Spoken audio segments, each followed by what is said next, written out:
He's a rising star in conservative circles. My conversation with Congressman Aaron Bean starts right now.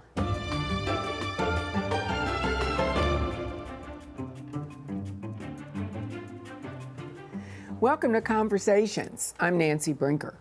My guest today is one of my favorite congressmen, Aaron Bean, who dedicates much of his time to support working families and eliminate government waste. And I'm happy to have you, Congressman. Thank you for joining me today. It's an honor, Ambassador. Thank you so much for having me. Well, let's talk about holding government accountable and reducing waste. You're co-chair of the DOGE Caucus. Where do you see the biggest abuses? Everywhere.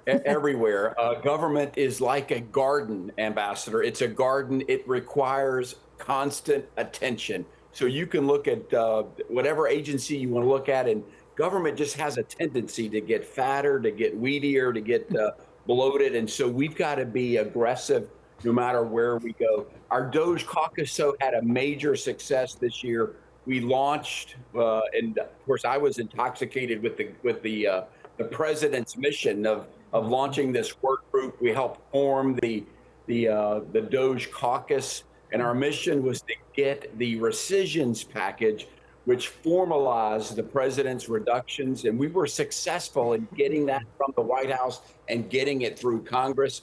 It was a small step. It was only $9.2 billion, the rescissions package, but on the floor, Ambassador, I said it's one small step for cost cutting, but one giant leap for fiscal sanity.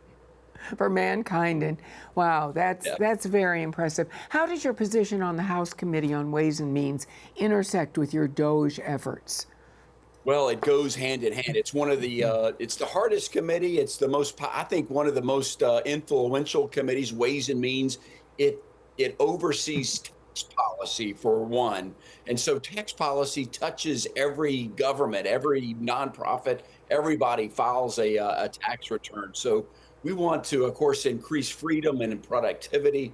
We also want to unburden the red tape that government seems to strangle small businesses with. I did a roundtable this morning in Clay County, Florida, and that was a recurring theme. Government is getting in the way of small business. It's tough to run a small business, let alone government in the way. Well, disruptive protests like the recent No Kings rally are popping up with what feels like increasing regularity. What do you think is fueling some of this unruly behavior? And tell me about what you're doing to protect service animals caught in the crosshairs. Oh, that's a great question. You and I both have a passion for animals, particularly dogs.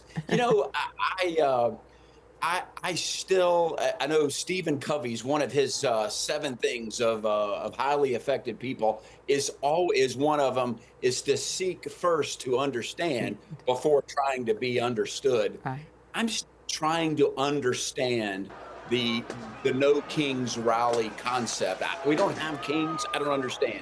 I believe President Trump's doing a great job, but the common denominator of all these protests is just people that don't like our president. How about that? They're unhappy with the result. They want him out. And I'm still trying to understand. Maybe, Ambassador, you could teach me the thought of behind these protests. But just, what do you think, Ambassador? I honestly think they're kind of jealous in a way because he's a great communicator. He's well known. Has actually given up a lot of his life to do this, and he's had a real impression. He's worked harder than than so many people have ever worked in this job. So there are real concerns over the state of education, and in some cases, the indoctrination of our children. You've introduced the TRACE Act. What is it, and where are the threats coming? That's a great question. The TRACE Act, and we're still getting back to animals. I haven't forgotten that, But TRACE Act, I served as the chairman for the last 2 years before I got on Ways on an education subcommittee for K through 12 and elementary education. And I was shocked here in these hearings, the influence that communist China still has on our education system.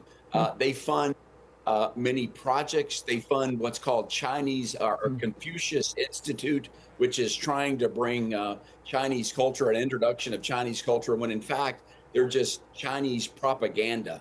And so the Trace Act says this. The Trace Act says if a school district is taking money from communist China or some other bad countries, we just need to know about it. It's really focused on letting parents know that this curriculum was funded by China. These books are funded by China. This position in school was funded by China.